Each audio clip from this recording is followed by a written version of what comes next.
매주 화요일 정치화투가 있죠. 더불어민주당 김경협 의원 나오셨습니다. 안녕하십니까? 안녕하세요. 김경협입니다. 국민의힘 조혜진 의원 나오셨습니다. 안녕하십니까? 예, 반갑습니다. 조혜진입니다. 예, 조혜진 의원님 이 차기 교육위원장에 지금 내정되셨잖아요. 예, 우리 국민의힘 후보입니다. 아, 언제 결정 납니까? 내일 결정. 본회의에서. 예. 네. 그러면 저희 방송 어떻게 그럼 자르실 겁니까? 아니요. 상관없어요.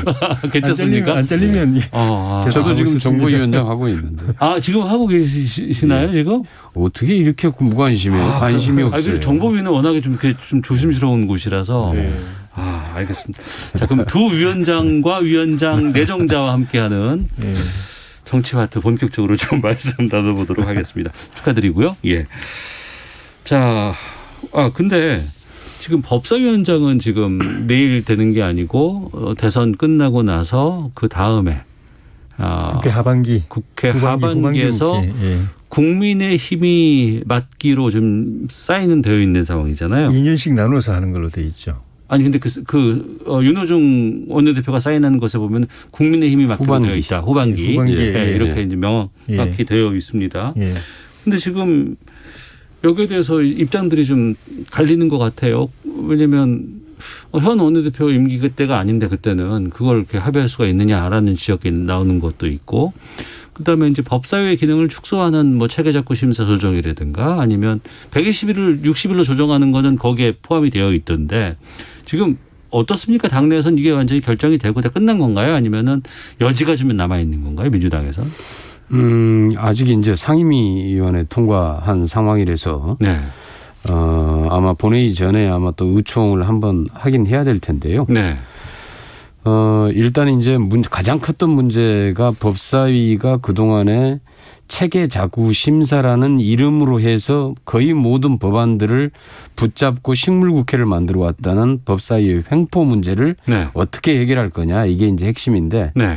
이번에 이제 그 권한을 축소하고 법사위에 계류되어 있는 기간을 절반으로 단축을 했어요. 그러니까 예전에는 120일까지였는데 이제 60일까지로 단축을 네. 했는데, 문제는 이제 체계자구 심사 이 권한을 아예 폐지해야 되는 거 아니냐라는 제기가 그동안에 계속해서 됐었죠. 그런데 이번에 이제 거기까지는 못 간 것 같은데요. 향후에 아마 나타날 수 있는 문제가 이게 체계자구 심사인지 아니면은 실제로 법안의 내용을 지금 그 문제를 삼는 건지 여기에 대한 구분이 좀 명확하지 않는 면이 있습니다. 네. 그래서 이제 엄격하게 체계자구 심사 기능으로 네. 그 권한으로 확실하게 실제로 이게 이제 자리를 잡을 수 있느냐, 이게 이제 큰 관건일 것 같고요. 그게 오늘 처리하는 국회법 개정안에 그게 내용이 좀 들어가 있습니까? 그렇죠. 예. 그래서 이제 어제 이제 운영위원회에서 운영위를 통과했는데, 그래서 이제 그게 실질적으로 법사위가 당초의 본래의 목적처럼 네. 실제로 다른 정책적이나 법안 내용에 대해서는 건드릴 수 없고 실제로 이제 체계자구 심사만 기능에 제대로 이제 그것을 제대로 이행한다고 했을 때는 나름대로 이게 이제 큰 무리 없이 넘어갈 수도 있는 사안인데, 네. 좀 그렇지 않았을 때는 이후에도 항상 또 이게 또 이 소지가 있죠. 논란의 소지가. 아직 그 완전히 없어졌다고는 보기는 좀 어려울 것 같습니다. 네. 그럼 의원총회를 통해서 그게 이제 일정 정도 정리가 되겠군요. 네. 그게 아마 이제 그 뭐 결론은 이제 의원총회에서 날 것 같고요. 예. 뭐 우선 좀 부족하지만은 당의 입장에서는 사실 이제 합의했던 사안이기 때문에 네. 당내에 좀 상당 정도의 반발이 있습니다만은 뭐 합의를 지킨다라고 하는 아마 의미에서 아마 이런 정도 선으로 어제 운영위를 통과한 것 같습니다. 알겠습니다.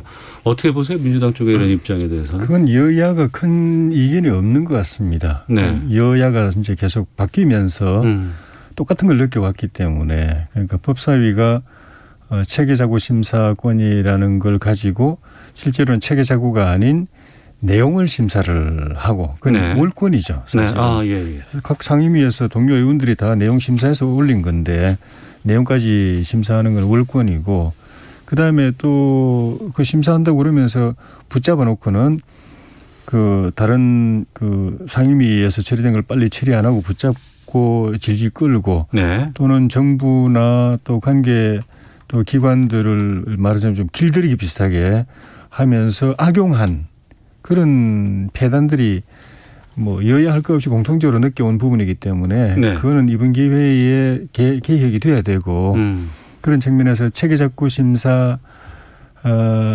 지금도 국회법에는 체계작구 심사를 한다라고 되어 있는데 네. 이번 법안에서는 그걸 넘어서면 안 된다. 거기에 한정한다라고 조금 더 축소적으로 제한적으로 규정을 해서 좀 강제력을 좀 강화한 그런 측면에서 의미가 있죠. 네. 근데 이제 저는 이 체계 중에서도 체계라는 게 이제 헌법에 어긋나지 않느냐, 다른 네. 기존 법률하고 충돌하지 않느냐 뭐 이런 이런 건데 것들. 예.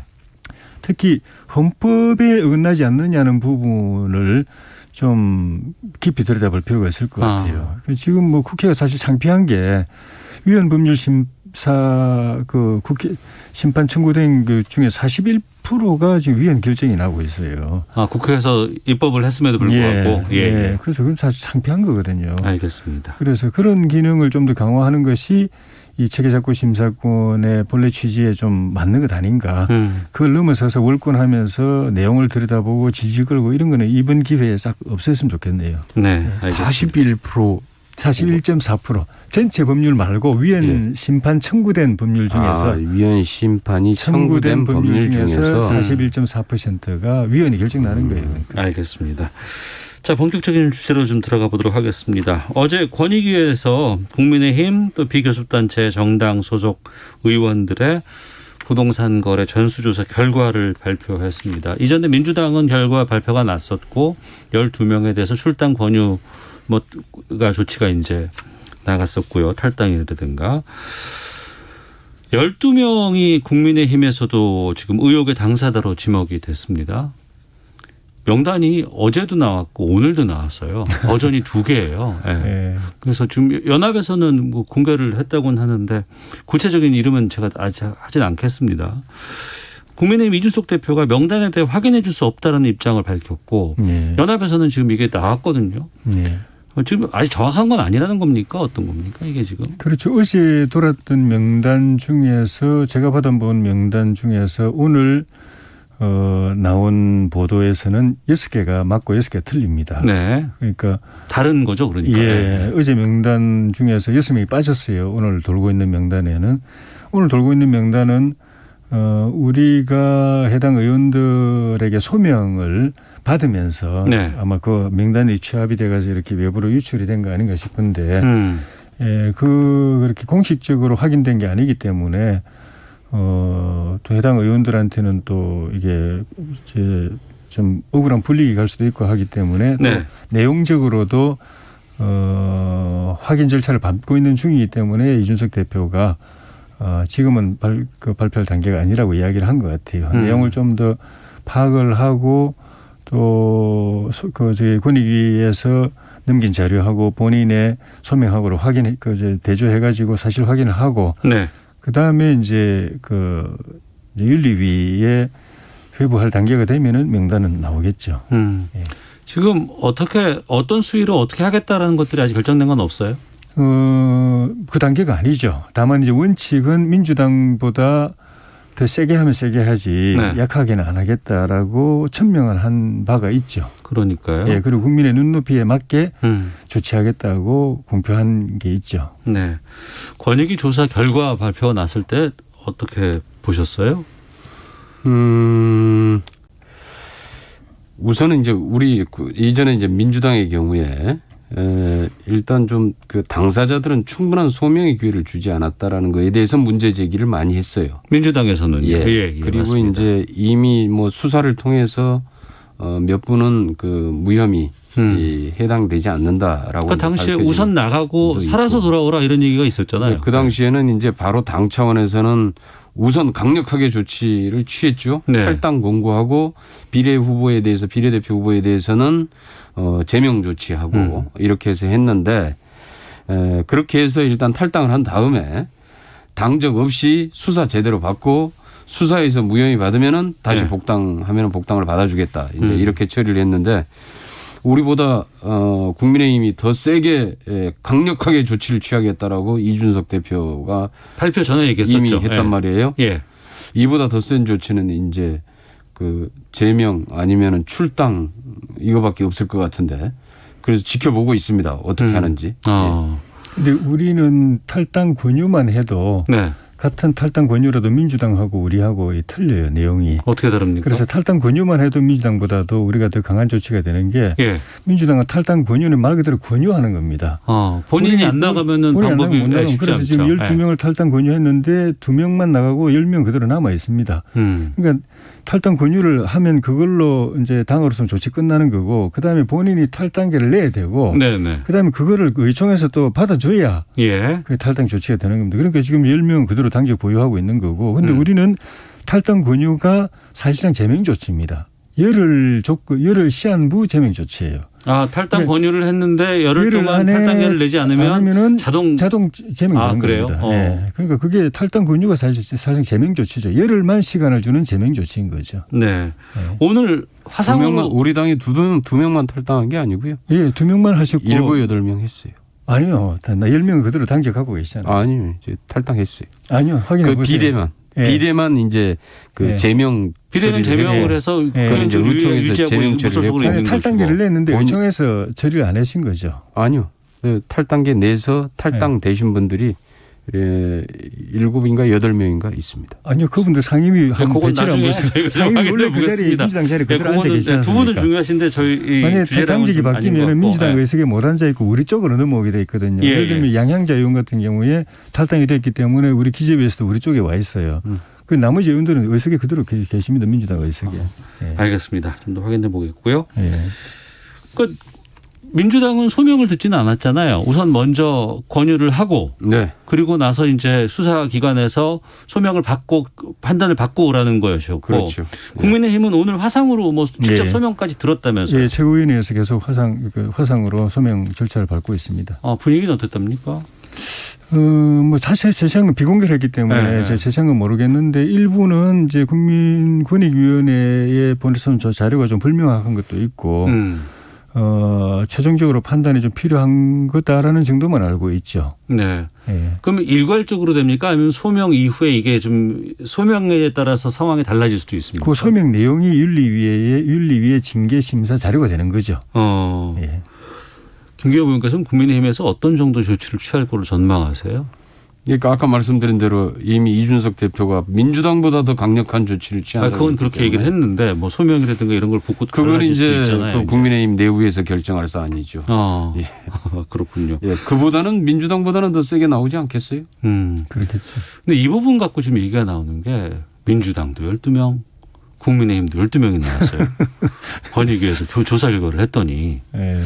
그래서 이게 뭐냐 이걸 뭐 왜 이렇게 했을까? 했을까가 아닌데도 불구하고 이렇게 나왔을까라는 궁금증들도 있고 좀 많이 추측들이 좀 많아요. 어떻게 생각하세요? 김기호 의원님. 같은 12명이라도요. 예. 국민의힘은 104명 중에서 12명이고 예. 민주당은 180명 중에서 12명이기 때문에 예. 실제로 비율로 보면 국민의힘이 한 2배 정도 되는 거죠. 예. 그런데 이제 뭐 그렇다고 해서 그 권익위에서 뭐 기계적으로 12명씩 맞췄을 리는 없을 것 같고. 네. 아무튼 뭐 의혹이 있는 사람에 대해서는 일단 뭐 이렇게 이제 그 수사를 의뢰하는 이런 상황이기 때문에 결과는 이제 뭐 수사 결과를 지켜봐야지요. 네. 예상하셨어요? 12명 정도일 거라고? 참 공교롭죠. 네. 뭐, 그러니까 내용을 보면은 민주당이 훨씬 더 이제 악성인데. 그래요? 그러니까 그 우리 이 조사가 개시된 계기가 우리가 기억을 더듬어보면 다 아시겠지만 LH 공사 임직원들이 내부 정보를 이용해 가지고 주로 3기 신도시. 네. 그것도 포함해서 신도시에다가 투기를 했다는 혐의가 나타나면서 그쪽에 이제 주로 포커스를 맞췄거든요. 네. 근데 지금 결과를 보면은 내부 정보를 이용해서 이제 그 부당 거래를 했다는 게 이제 그 국민권익위 발표를 보면 민주당 3명, 열린민주당 1명, 4명인데 우리 당은 1명입니다. 네. 그리고 그 투기 의혹을 주로 받는 부분이 명의 신탁입니다. 네. 명의 신탁 부동산 거래인데 민주당이 지금 6명이었는데 우리는 1명이에요. 그것도. 예. 거기에다가 신도시 3기 신도시 부분은 민주당 2명인데 우리는 1명도 없습니다. 그러니까 내용을 보면은 실제로 확 다른데 어떻게 딱 숫자로 12명으로 맞췄나. 뭐 권익위원회를 저는 의심하고 싶지는 않지만 조금 의아한 부분은 있죠. 네. 예. 지금 보면은 앞서서 탈당 권유를 하면 10일이 지나면 자동적으로 탈당이 된다고는 하는데 예. 만약에 국민의힘에서 어떤 조치를 취할 거 아니겠습니까? 예. 여기에 반발하는 의원들은 어떻게 되는 겁니까? 이의 신청하겠죠. 이의 신청. 이의 신청 절차는 뭐 어느 당에나 다 있으니까. 예, 예. 예. 그런데 이 신청이 당에서 윤리위원회 결정하고 최고위원회에서 확정됐는데 네. 이 신청을 한다고 다시 받아들일 가능성은 별로 없다고 봐야죠. 왜냐하면 이 신청이라는 게 소명 자료를 내는 건데 그 며칠 사이에 정말 뭐 권익위에도 몰랐고 우리 당도 몰랐고 본인도 몰라서 소명 못했던 네. 그런 사안이 며칠 사이에 확인될 가능성이 별로 없는 거죠. 네. 지금 발표된 명단을 제가 특정 지어서 말씀을 짓지는 않겠습니다만 예. 일부에서는 이번에 대선 출마를 선언한 후보도 안에 들어가 있는 것 같고 예. 또 일정 정도의 캠프에 지금 몸담고 있는 의원들도 꽤 있는 것 같아요. 이게 예. 대선판으로 또 연결이 되지 않을까 싶기도 하거든요. 예. 그래서 우리 이제 최재형 후보하고 홍준표 후보는 대선 주자들도 검증이 필요하다라고 예. 요청하는 것도 같은 대선 주자가 어떻게 보면 국회의원보다도 정치적 비중은 더 무거울 수도 있는데 국회의원들은 다 이렇게 싹 검증을 받았는데 대선 주자들은 안 받으면 되느냐라는 예. 그런 측면도 있고 그다음에 대선 주자들 중에 현역 의원들은 이번에 다 검증 받은 거거든요. 그런데 현역 의원이 아닌 분들은 또 거기서 좀 빠져 있거든요. 네. 그것도 형평이 안 맞는 부분도 있고 그래서 결과적으로 보면 대선 주자들 가운데서 현역 의원이 아닌 분들 이번에 조사 검증 대상이 아니었던 분들에 네. 대해서 공평하게 다시 조사 검증이 필요하지 않느냐는 그런 취지로 제기를 한 것 같은데 그건 나름 일리가 있지 않나 싶습니다. 국회의원들도 하니까 대선 후보들도 다 받아야겠다는 의견에 대해서는 어떤 입장이세요? 당연히 해야 되겠죠. 당연히 대선 후보에 대해서도 당연히 검증해야 된다라고 보고요. 예. 아마 이번에 홍준표 전 대표께서 지금 제기한 문제는 아마 윤석열 후보를 염두를 해두고 제기한 게 아닌가 이렇게 보고 있는데요. 네. 그동안에 한 번도 검증을 받지 않았다. 그래서 한번 검증을 해보자. 네. 그리고 이제 그동안에 계속 또 소문으로 또 흘러나오는 얘기들은 뭐 아파트 관련해서 뭐 여러 가지 얘기들이 나오고 있었던 거 아닙니까? 아마 그래서 그걸 겨냥을 해서 대선 후보들도 검증을 해야 된다라고 주장을 하신 것 같은데 그분뿐만 아니라 당연히 전 대선 후보에 대해서 당연히 검증이 이루어져야 되고 부동산 투기 의혹이 있는 대선 후보에 대해서는 당연히 걸러내야 된다. 이렇게 생각을 합니다. 네.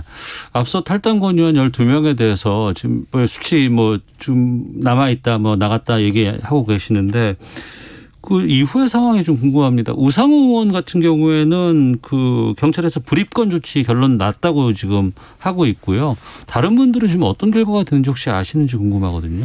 저도 지금 다는 모르고요. 예. 아마 몇 분은 수사에서 국가수사본부 수사에서 혐의 없음 결론이 나온 걸로 알고 있고요. 네. 아까 얘기했던 신도시 관련된 건도 아마 혐의 없음으로 왜냐하면 그 당시에는 이미 국회의원도 아니었는데 네. 아마 좀 착각하신 것 같아요. 그래서 그런 무슨 비공개 정보를 얻을 만한 위치에 있지 않았는데 네. 그런 시기를 정확히 좀 따지지 않고 했던 것 같고요. 그다음에 우상호 의원 같은 경우도 이미 사실 그 전에 우상호 의원은 경찰에서 수사를 해가지고 사실 거의 무혐의로 결론이 났던 사안입니다. 네. 그런데 또 다시 이제 권익위에서 좀 철저하게 소명이나 이런 것들을 좀 듣지 않는 상황에서 아마 했던 것 같은데 본인으로서는 그러니까 이미 수사까지 나서 무혐의 났던 상황을 또 권익위에서 또 수사하라고 또 이제 수사 의뢰하냐 이게 이제 불만이었단 말이에요. 네. 그래서 아마 그런 문제들은 이제 하나씩 좀 진실이 좀 밝혀지기도 하고 그러면서 드러나는 것 같습니다. 알겠습니다. 그래서 이게 참 문제인 게 민주당은 그동안에 본인이 탈당 권유를 받았지만 탈당기를 안 냈거나 냈는데 당에서 요청해서 처리 안 해줘가지고 탈당이 안 되고 당직이 유지된 상황에서 이런 일이 발생하면은 그 경찰에서 무혐의나 불입군 조치 취하면은 민주당에서 의총 열어서 그분 탈당계를 본인이 탈당에 낼 리도 없고 네. 낸 분들에 대해서도 그런 일이 생기면 이걸 탈당 결정하기가 어려워서 결과적으로 지난번에 탈당 권유는 사실상 뭐 안 한 거나 마찬가지가 되는데 저희 같은 경우는 탈당 권유하면 좀 전에 말씀한 것처럼 열흘 뒤에 자동 제명이거든요. 네네. 그 나중에 지금처럼 이렇게 불입건이나 무혐의 처리 나오면 그거 참 탈당계를 의총에서 처리하는 절차가 있습니까? 저는 그렇게 알고 있습니다. 아니, 민주당에서. 그건 없어요. 예. 그 탈당계를 의총에 탈당계는 내면은 끝이고요. 알겠습니다. 다음 예, 주에 본인이 그거 끄시고요. 두 분께서 확인해 주셔서 좀 저희가 알려주셨으면 고맙겠습니다. 네, 정치화투 더불어민주당 김경협 의원, 국민의힘 조혜진 의원과 함께하고 있습니다. 5795님은 뭐 민주당 국회의원 일부 의원의 가족들은 불가피한 사유가 인정돼 동의서를 제출 없이 조사 종결했다고 하던데 이런 부분은 괜찮은 건지 의문이 듭니다. 00421927님 제대로 조치를 취하지 않은 민주당 명단 발표도 하지 않는 국민의힘 이를 보고 있는 국민들의 속은 답답합니다. 뭐 여러 가지 의견도 좀 주셨는데요. 여기까지 하고 이게 좀 뜨거운 좀 이슈가 돼서 이거 좀 다뤄봐야 될 것 같습니다. 아프가니스탄 시민들 탈출 행렬이 이어지고 있고 난민들이 상당히 많이 늘고 있다고 합니다. 그리고 이 국제사회에서 이 난민들의 수용 여부를 놓고 각기 다른 목소리가 나오고 있다고 하고 여기에 또 우리나라도 좀 예외가 아닌 상황이 됐어요. 아프간 난민이 한 350만 명 될 걸로 보고 있는데 미국이 미국 비자를 줄 수 있다고 한 게 한 2만 6천 명. 미군은 그 미군 기지에 난민을 수용하게 하는 방안을 고려 중이라고 하고 그럼 우리나라에 있는 미군 기지에도 이제 난민 수용 여부 이런 부분들이 좀 얘기가 나오고 정의용 장관은 초기 단계에서 논의를 했고 박범계 장관은 국내 체류 아프간인 인도적 특별 체류 검토를 언급했습니다. 현실적으로 이걸 어떻게 우리가 봐야 될지 뭐 의견도 좀 주셨으면 좋겠고요. 김경호 의원님 먼저 말씀해 주시죠. 우리가 지금 난민을 받기 시작한 게 1994년도부터예요. 네. 그동안에 난민 신청 건수가 약 한 7만 건이 넘는데요. 네. 거기에서 난민으로 인정을 받은 게 400건인가요? 그리고 거의 1%가 조금 넘는 수준입니다. 네. 이제 이러다 보니까 우리 입장에서는 대단히 엄격하게 심사를 한다라고 하고 있는데 국제사회에서는 난민에 대해서 너무 인색하다. 한국 잘 산다고 하는데 난민 문제에 대해서는 너무 소극적이지 않느냐. 그런 비판이 좀 있었죠. 네. 아마 그래서 이제 아마 인도주의적인 관점에서 보면은 난민을 전체적으로 이제 전 세계가 이제 수용을 하고 어쨌든 해법을 찾긴 찾아야 되는데 문제는 이제 또 나라마다 또 난민을 이 수용할 수 있는 능력의 한계라는 게 있지 않겠습니까? 네. 그러니까 그 능력의 한계도 좀 고민을 해야 되고요. 그래서 아마 지금 우리는 그동안에 이렇게 대량의 난민을 한 번도 받아본 적이 없습니다. 이렇게. 그런데 이제 이번 같은 경우에 그래서 우리가 뭐 난민 수용시설이 되게 뭐 이런 수용시설을 가지고 있는 것도 아니고 좀 그런 상황이긴 한데 그래서 아마 지금 그 미국에서는 이제 해외 미군 기지들 중심으로 해서 난민 수용 문제를 검토를 하는 것 같고 주로 아마 중동과 나토, 유럽 쪽에 미군 기지가 많이 해당이 될 것 같다라고 하는데 네. 그러나 아마 거기에서도 아마 다 수용을 하기는 쉽지 않을 거다. 결국은 여타의 다른 미군 기지에도 다 검토를 하고 있지 않느냐라고 하는데 아직 우리 주한미군 사령부는 연락을 받은 바가 없다라고 얘기를 하고 있고요. 어제 정우영 그 외교부 장관은 일단 초기 단계의 협의는 있었다. 근데 규모를 어떻게 할지, 체류를 얼마 기간으로 할지, 네. 실질적으로 이제 그런 문제들에 대한 협의가 전혀 좀 진행이 안 돼서 그게 좀 진행이 돼 봐야 할 것 같습니다. 네. 조혜진 의원께서는요?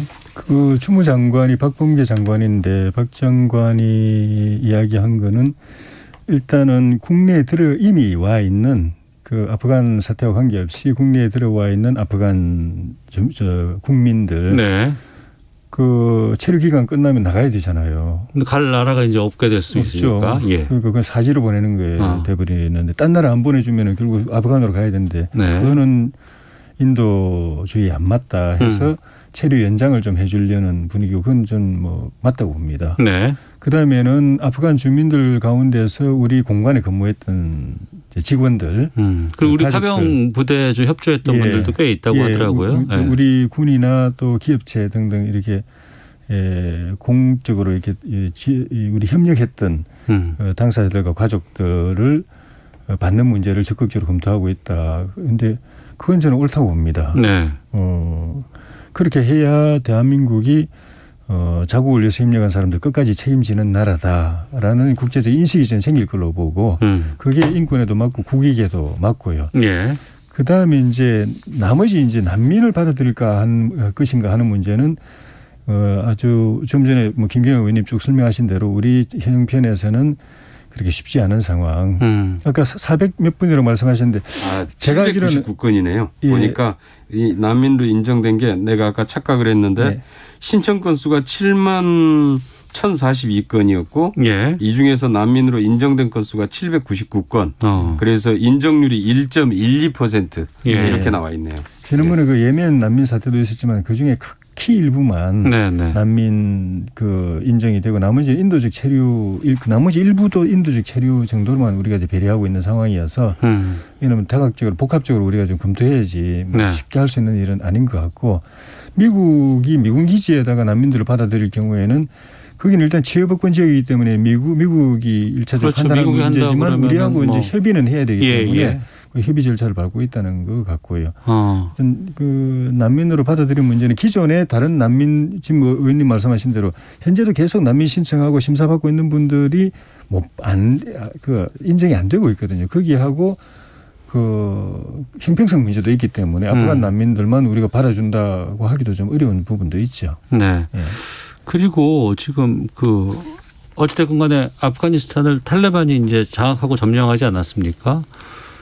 그리고 지금 우리 거기 대사관도 있어요. 예. 근데 지금 우리 대사관 그 직원이라든가 교민들은 다 빠져나온 상황인데 앞으로 이 아프가니스탄과의 뭐 외교, 수교 이건 어떻게 해야 될까? 뭐 여러 가지 의견들이 나오고 있는데 여기에 대해서도 좀 의견이 좀 궁금합니다.